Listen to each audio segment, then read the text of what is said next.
President and Secretary General of NTUC, President of SNEF, brothers and sisters of the labor movement, comrades, good morning and happy May Day, everyone.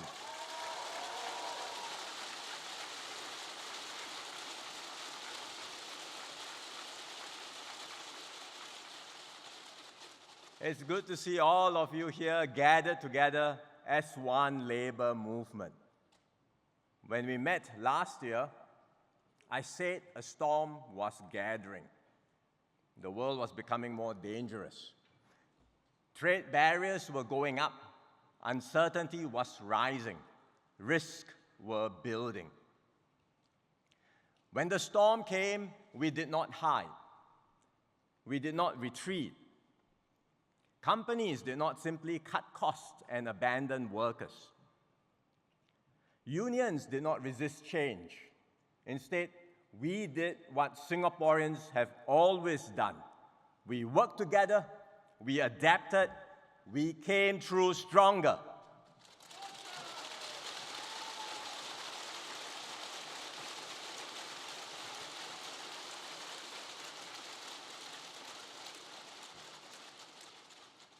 And our teamwork paid off.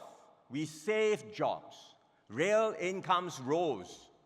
Our economy performed better than expected.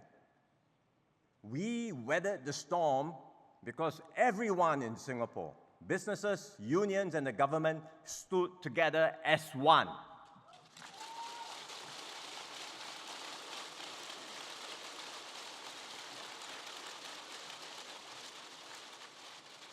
So this morning, I want to start by thanking every one of you for your hard work, for your solidarity, but most of all, for keeping faith with Singapore.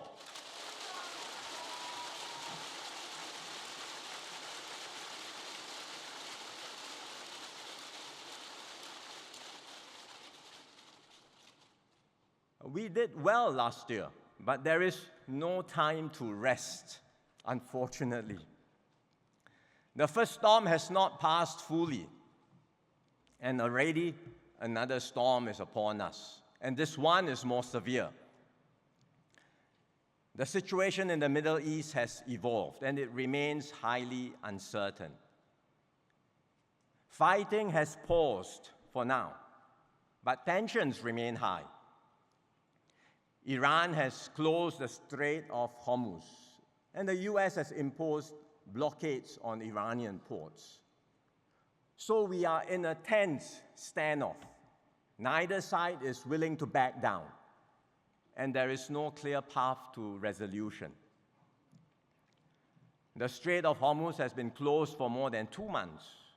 The impact is being felt not just in higher prices, but also in tightening supply.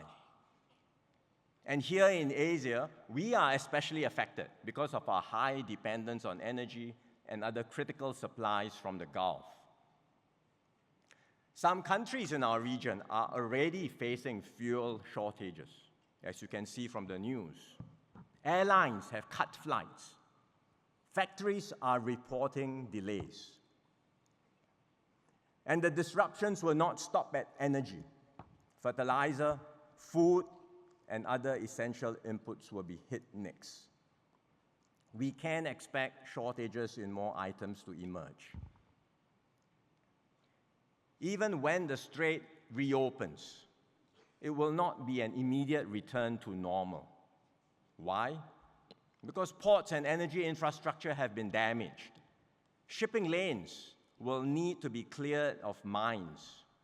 Confidence must be restored that it is safe for ships to sail through, that insurance can be obtained, and people are prepared to take risks to go through the strait.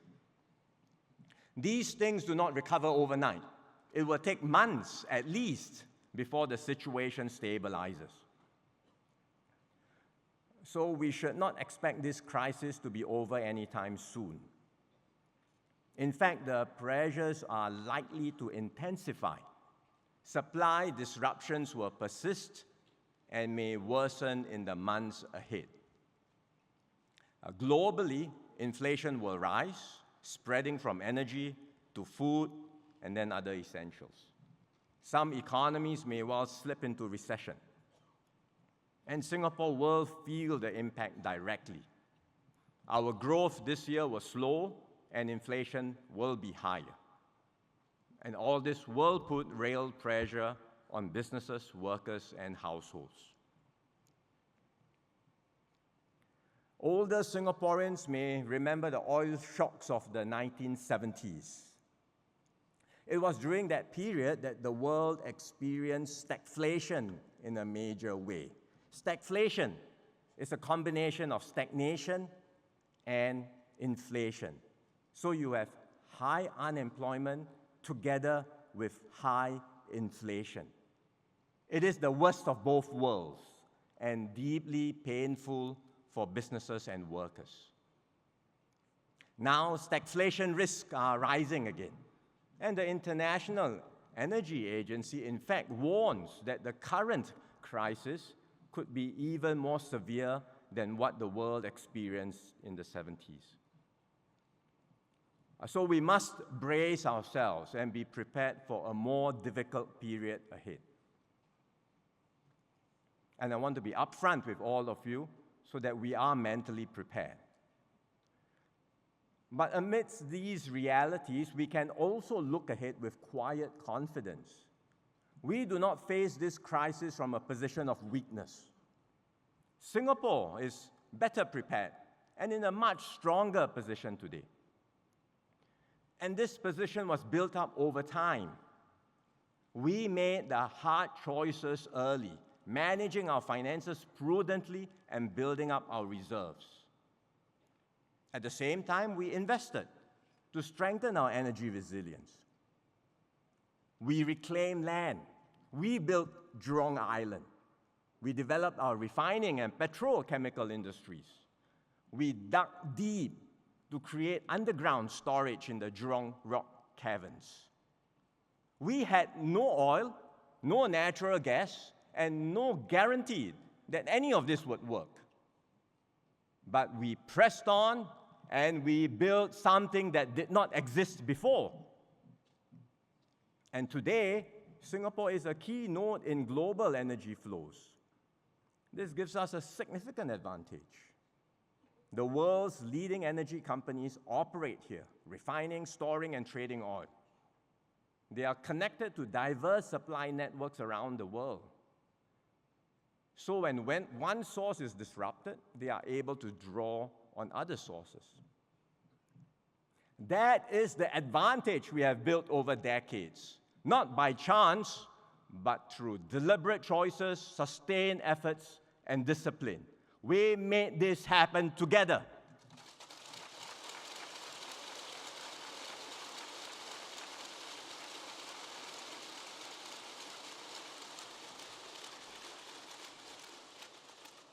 But none of this runs on its own.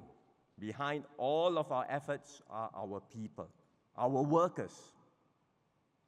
And this morning, I want to give a special shout out to our brothers and sisters in the refineries, the power plants, and across the oil, petrochemical, energy, and chemical sectors.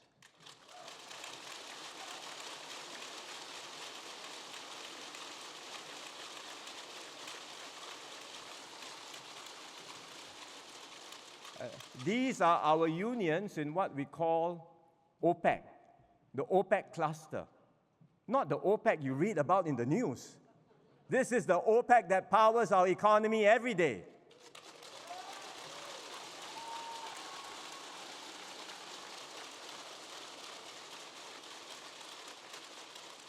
You work round the clock through nights, weekends, and holidays.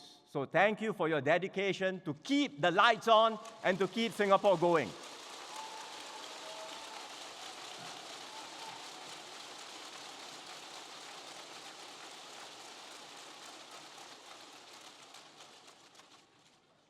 It's because of our workers, all of you. It's because of the choices we made decades ago that we can respond to the crisis from a position of strength. So we are working closely with like-minded countries to strengthen supply chain resilience and to provide mutual support. we are securing our supply lines for energy and other essential goods. At the same time, we are stepping up support for Singaporeans. We acted early last month to roll out a support package. We are providing more help for businesses, especially those most affected by higher energy prices, as well as more support for households, U-Save rebates, enhanced cash payouts, and earlier CDC vouchers. The government is doing its part, and businesses can step up too. For example, NTUC FairPrice has frozen prices on essential items to keep them affordable. Thank you, FairPrice.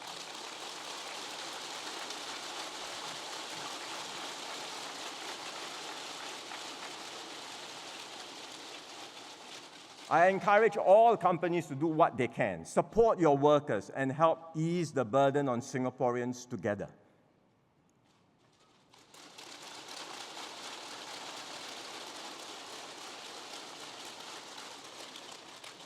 I know what many of you are thinking. The CDC vouchers were meant for January next year. Now they have been brought forward.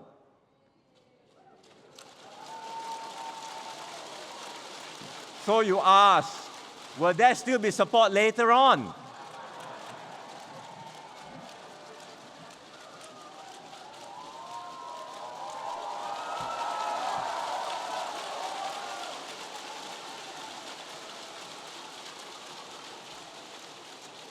Let me put it this way to all of you. The government has moved quickly to put in place an initial response to the crisis. But we expect the situation to become more challenging over the course of this year, as I described just now.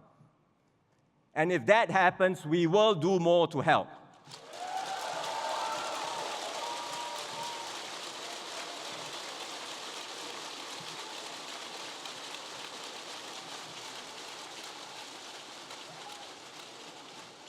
Because in times like this, Singaporeans can count on one thing: your government will act.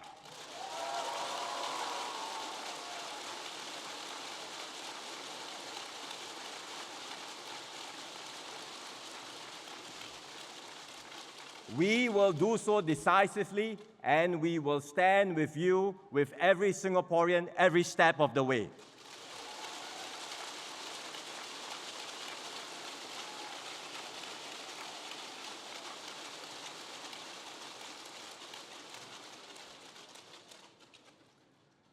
The reality in this changed world is that there will be more volatility. We will be facing storm after storm. We cannot just hunker down and hope that the skies will clear. We must move forward to ride every storm with confidence, seize new opportunities, and strengthen our place in the world.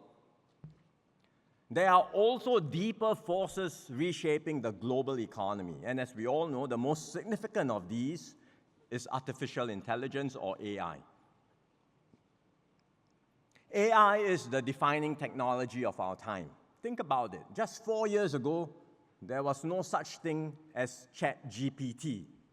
Today, every one of you knows what it is about. Many of us use AI to draft emails or summarize reports. It has become part of our daily lives. But this is only the beginning.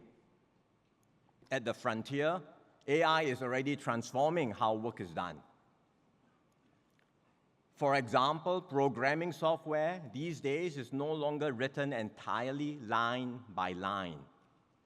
Software engineers can describe what they want, and AI helps to generate and refine the code. Take Google as an example. 2 years ago, AI wrote 25% of the new code for the company. Last year, 50%. Today, it is 75%. Now, don't misunderstand. It doesn't mean that software engineers are no longer needed. In fact, they are still in demand in Google itself. They are paying top dollar for good software engineers. But the software engineers are changing their roles. They are no longer just coding, they are now architects, orchestrators, and system builders. And now we are moving into the era of what we call AI agents. These go far beyond simple chatbots. They don't just answer your questions. They can plan and execute complex tasks from start to finish, all on their own.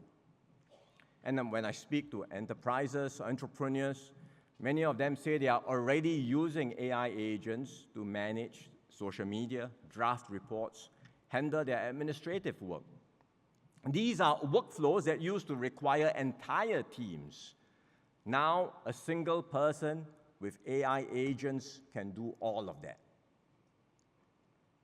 So the impact will be massive. AI will not just improve productivity, it will disrupt and reshape entire industries. Singapore must ready ourselves to succeed in this new environment. And that's why we've set up the National AI Council to coordinate our national effort. Our goal is clear: to build deep AI capabilities, to drive adoption across our economy, and to make Singapore a hub for AI innovation.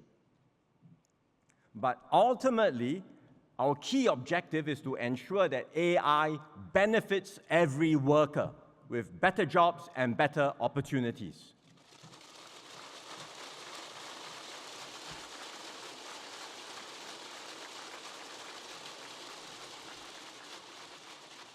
We have just started this work, but we are making good progress. The leading global companies are strengthening their AI activities here. Take Google as an example. They have been in Singapore for many years. Last year, they established Google DeepMind here in Singapore. That's their first AI research lab in Southeast Asia, and it's hosted in Singapore.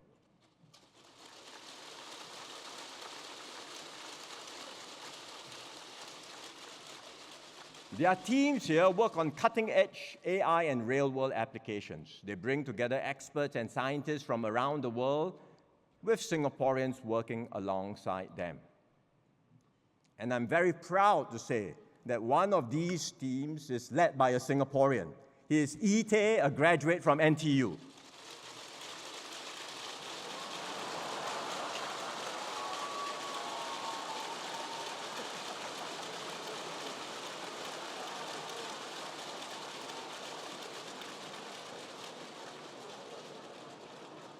He's now helping to advance the work on Gemini. As many of you would know, Gemini is Google's flagship AI model. So the team working on that here in Singapore is led by a Singaporean.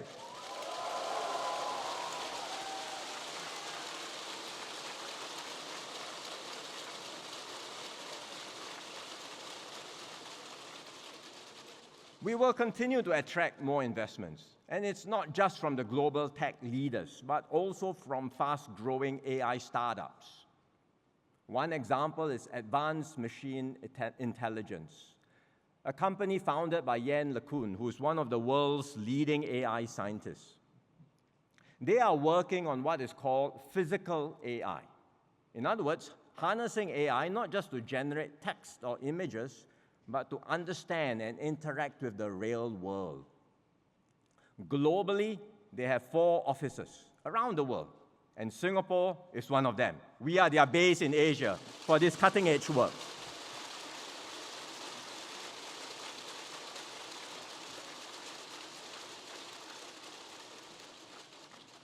So as we attract more of these investments, as we grow our AI ecosystem, we will ensure that opportunities for Singaporeans expand correspondingly. And at the same time, we will help our own companies transform. Take DBS. They started investing in AI more than a decade ago. Over time, they have embedded it across their operations, improving productivity and creating new value. Today, they are going further. They are training all their employees to use AI tools and empowering them to build their own AI solutions to support their work. And by doing so, many of their employees have benefited and have expanded their job scope. Like Ali Jinnah Muhammad Yusuf. He's here with us today.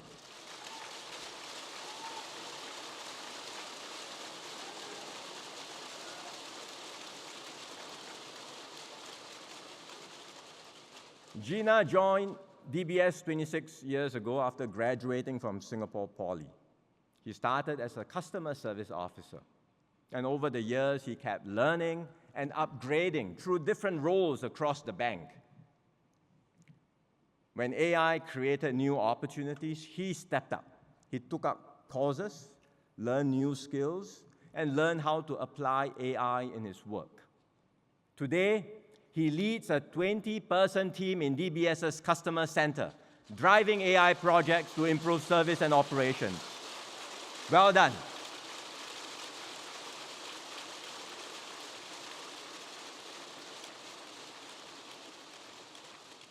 So this is what AI transformation can look like. It's workers growing, adapting, and moving into better roles. We want to support more of such job transformations.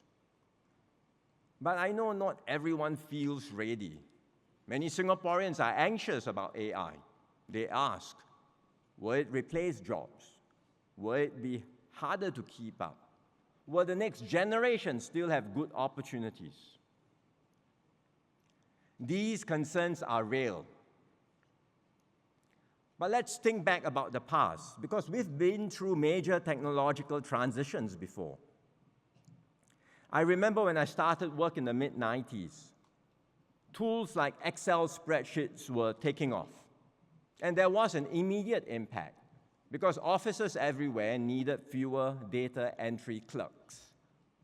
But at the same time, new opportunities emerged. There was demand for accountants and analysts who could use these tools well to create more value.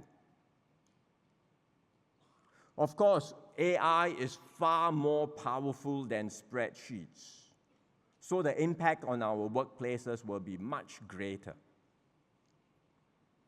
And that's why I cannot promise that there will be no disruption. Jobs will change. Some will disappear.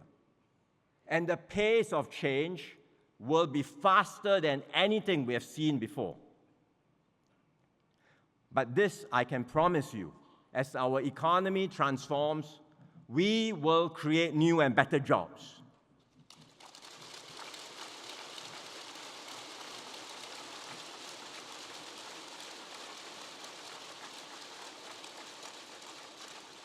We may not be able to protect every job, but we will protect every worker.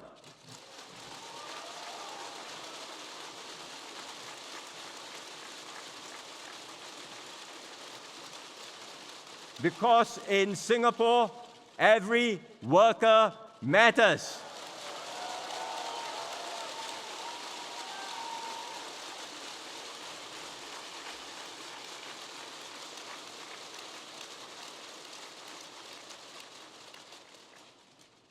Bringing about such inclusive growth, that does not happen by itself. And we will not leave it to chance or to the market entirely. Instead, we will take deliberate steps to ensure that the benefits of AI are shared by all.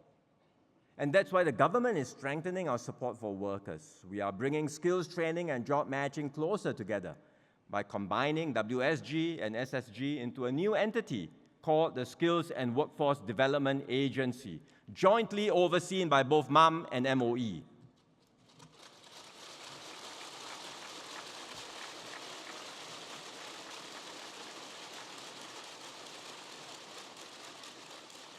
We are strengthening Skills Future so you can learn through life and upgrade with confidence. And if you face a setback, we will support you through the Skills Future Job Seeker Support Scheme.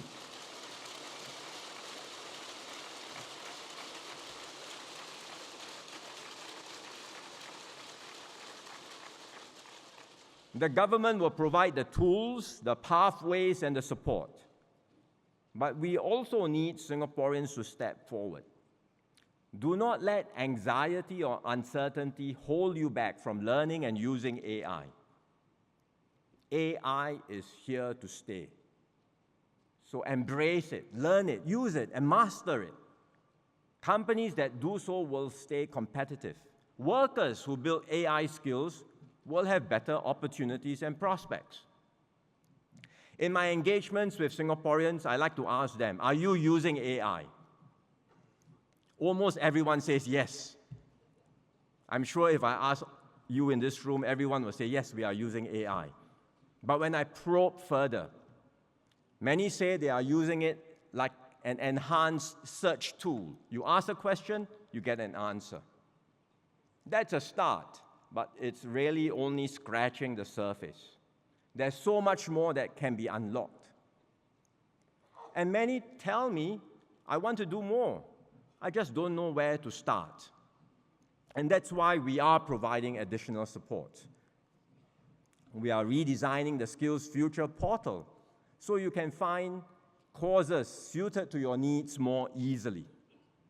And when you sign up for these courses, you will get access to premium AI tools free for 6 months.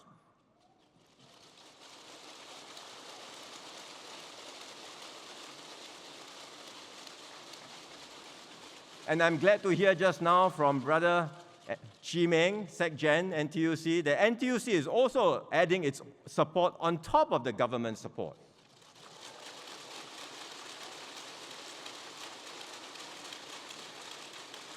So you can start learning and you can start applying what you learn quickly. And in Singapore, that is our approach. That is our commitment to Singaporeans. You make the effort and we will be there for you every step of the way.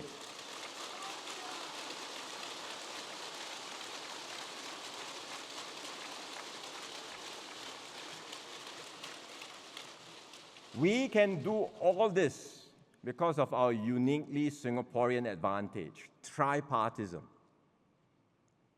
In so many other countries, change leads to division. Unions fight employers. Businesses look after themselves, and workers are left behind. But in Singapore, we do things differently. Governments, unions, and employers work together, not as adversaries, but as partners. And we put this into practice through the company training committees, or CTCs, which you heard just now from SecGen. It's an idea that originated from the labor movement. It brings companies, workers, and unions together to identify the skills needed for transformation and to put in place concrete plans to uplift workers. So this is really tripartism in action, delivering win-win-win outcomes.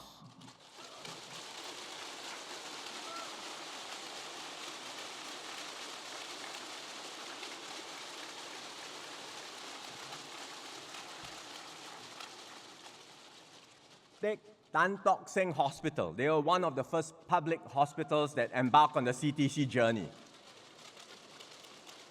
I think we have brothers and sisters from the hospital here.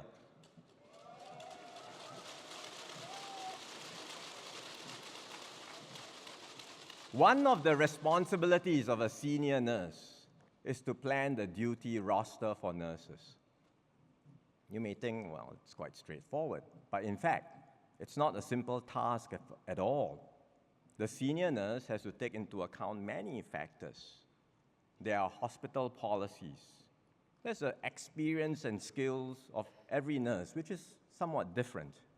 There may be individual requests. Because of family circumstances, they want to work during the certain times of the week. And then you have to ensure fairness in how shifts are assigned. Because, as all of you know, there are shifts and there are shifts. Right? Some shifts are more popular than other shifts. And what to do with the unpopular shifts, how to assign them fairly. So everything has to be carefully balanced. It's complex and tedious work. The senior nurses could spend over an hour just doing the roster. But through the CTC, the Healthcare Services Employees Union partnered with the nursing team. And together, they worked with IT experts on a solution. Nurse manager Mo Min Yi was deeply involved in this. She's here with us.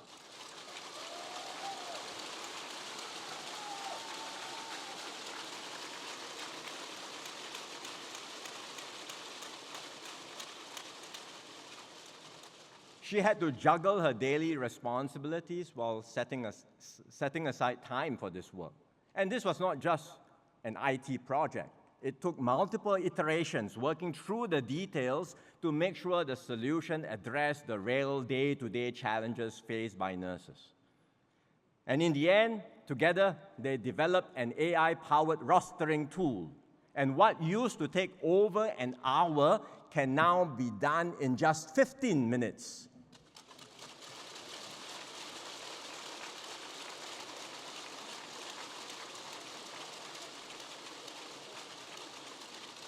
And the benefits go beyond efficiency and time saving, because better rostering has made the work more flexible.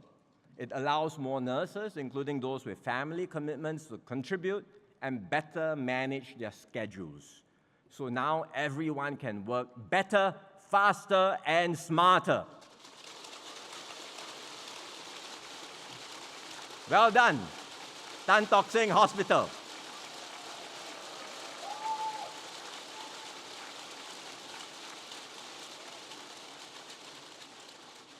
Another example is SMRT. I visited. We have a delegation there from SMRT, I'm sure.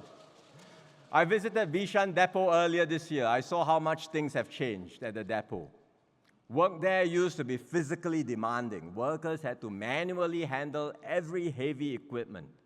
Now, it is supported by automation and robotics. Heavy equipment is moved by machines. The robots operate overnight. Not workers get the robots to operate overnight. They don't have to sleep.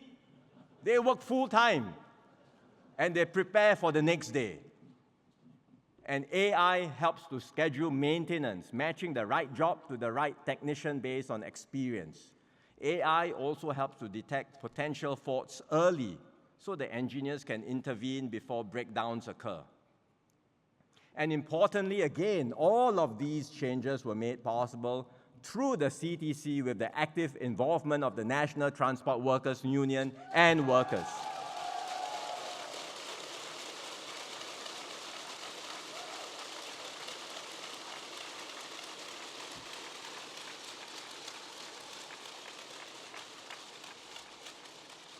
So together, they adopted what the Japanese call a Kaizen approach, continuous improvements across the entire organization.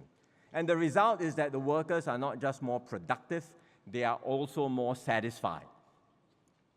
Take Yaya Kati. He is 62 years old, and he joined SMRT more than 30 years ago.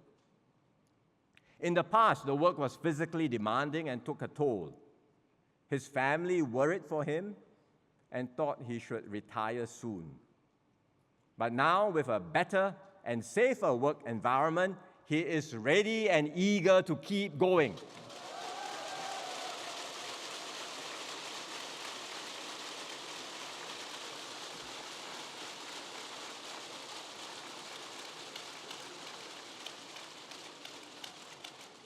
And what's most heartening to see, is that the rewards from this transformation in SMRT are shared by all. The output on productivity of Bishan Depot has gone up. Workers benefit through better wages and progression. And this year, SMRT is giving every employee a special Kaizen bonus of $1,600 on top of their regular bonus.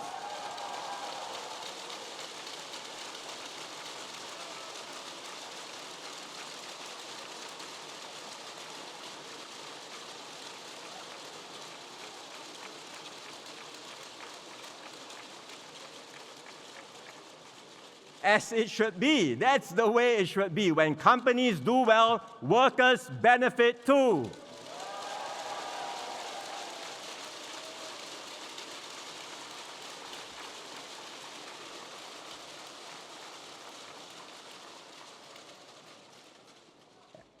SMRT is not just transforming itself.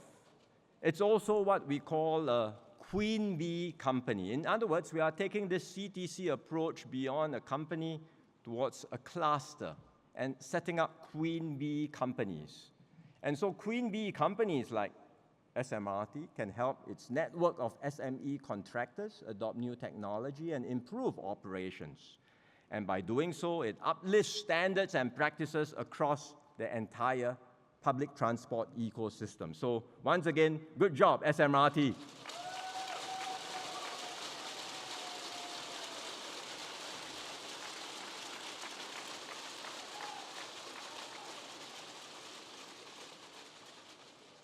At their heart, the CTCs are about more than just adopting technology. They are about empowering our workers. They ensure that when a company transforms, workers are not just passive bystanders to disruption. You're not just receiving orders from on high. Instead, you are active participants in the transformation journey, shaping your own future, making your work better, smarter, and faster. And because the CTC model has worked and delivered concrete results, we can now take it further. So we plan to scale up this CTC approach for the AI transition, sector by sector, company by company.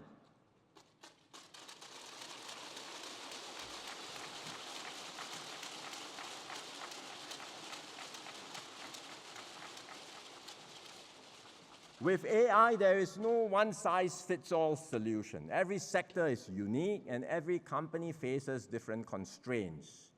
But together, unions and employers can drive AI adoption for stronger growth and better jobs for our workers.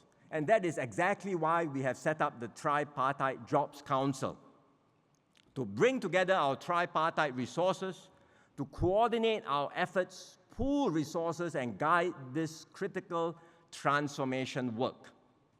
Then we can ensure that our push for AI will complement workers and will always benefit workers. You heard just now from SecGen Brother Ng Chee Meng about their plans through the Tripartite Job Council and what they hope to do. In Parliament next week, he will share more about NTUC's plans, and the government will support this important work.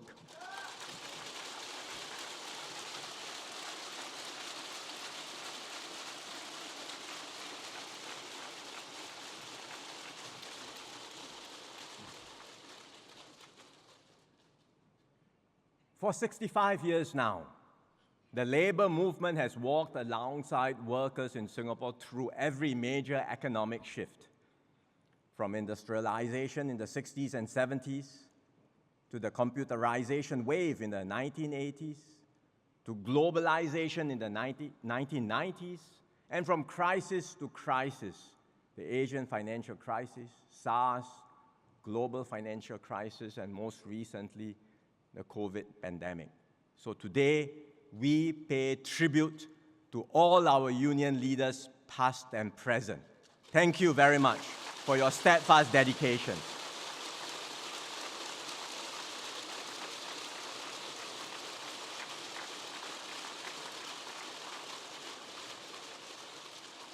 We have overcome every wave of disruption, and we will do so again together.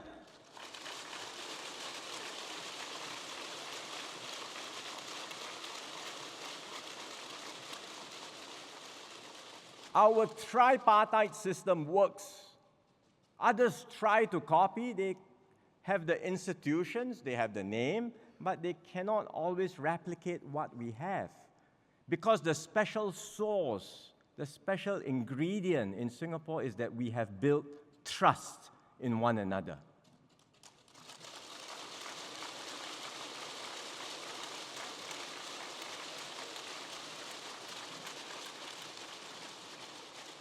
Now, we may not always agree all the time. In fact, there are hard conversations, even some ongoing now.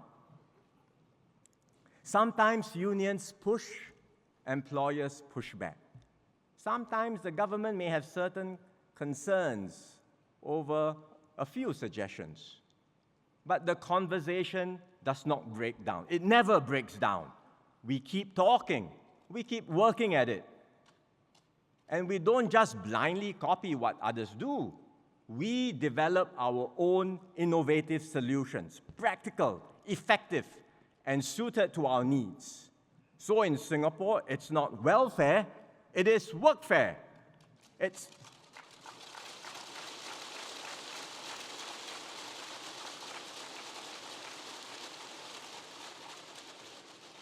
not a minimum wage, but progressive wages.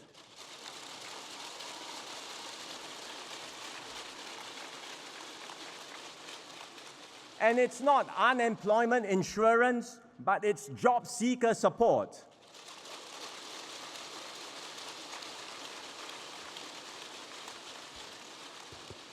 And this is the Singapore way. We don't just talk, we act.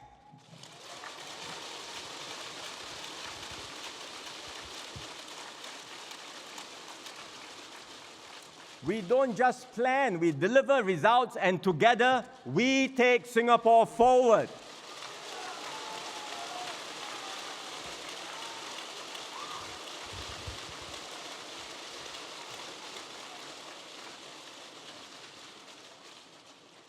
Brothers and sisters, the road ahead will not be easy. Look around the world today. Conflict, disruption, rapid technological change. It is easy to feel overwhelmed. We are and will always be a small nation, exposed, vulnerable, with little margin for error. But what defines Singapore is this: we do not give up. We do not abandon one another. Through every crisis, Singaporeans have shown one thing: we always take care of one another.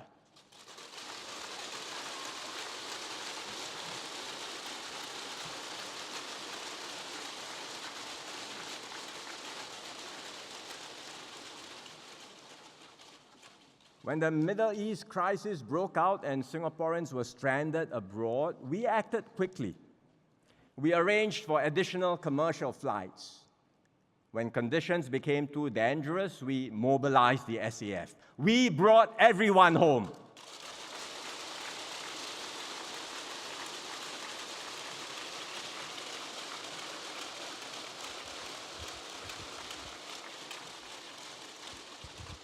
One Singaporean on that flight, Nisha Keshvani, wrote about what it felt like to come home on one of the RSAF flights. Let me share what he said.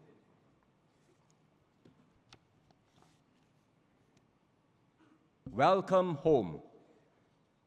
Those two words carried a weight I had never felt before. They were spoken by a Singapore Air Force serviceman as my family boarded the evacuation aircraft in Riyadh. We had not even taken off yet. But in that moment, something shifted inside the cabin. Passengers looked around quietly. Some smiled. Others wiped away tears. As the plane lifted off the runway,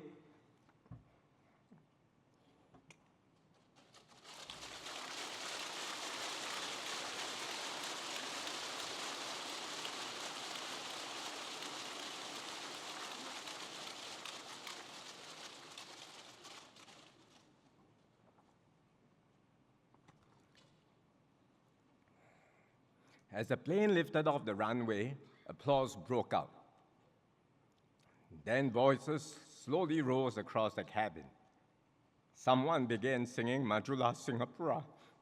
Others joined.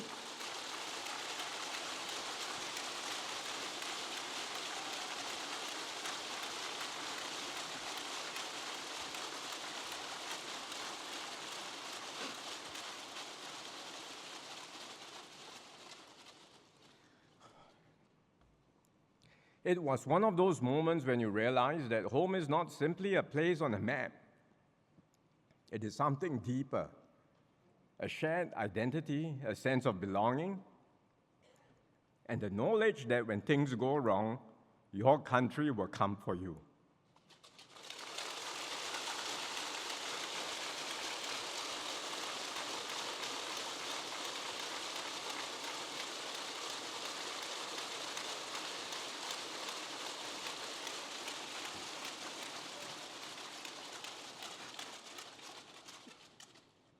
As our RSAF aircraft carried us home that night, the words "welcome home" meant something entirely new.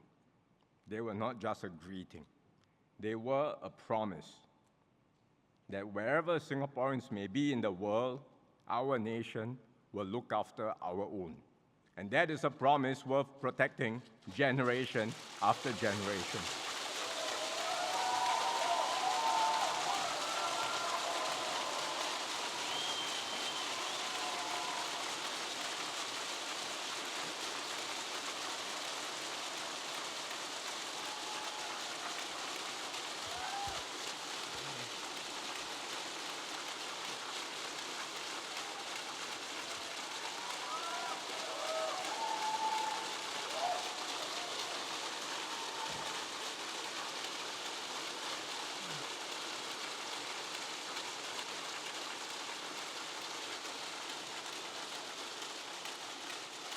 Brothers and sisters, this promise lies at the heart of who we are.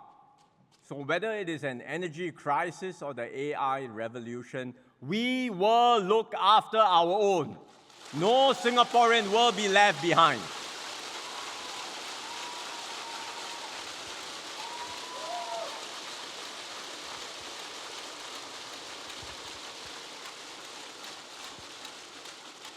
Our solidarity is our greatest strength.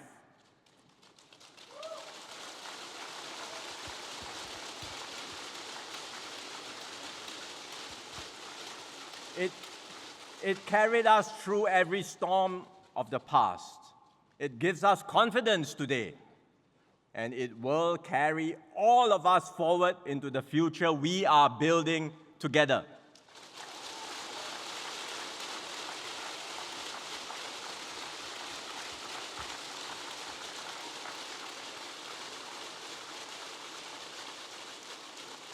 So the road ahead may be bumpy, the stormy weather is ahead of us, but let's take heart, brothers and sisters and fellow Singaporeans.